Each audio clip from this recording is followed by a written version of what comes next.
Got one last video before the floors are coming in. All the walls are painted, all the trim's painted.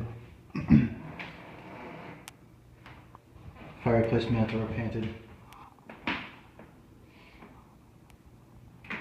I removed the trim from the recessed lighting just to clean it because it's been up there for a few years.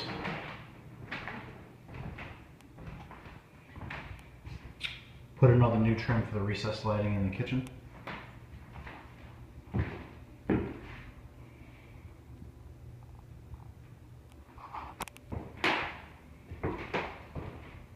Did all the trim around the doors, around the windows.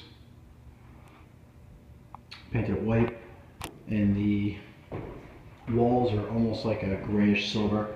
It's kind of tough to tell in this video, it's kind of dim in here, but definitely came up pretty awesome.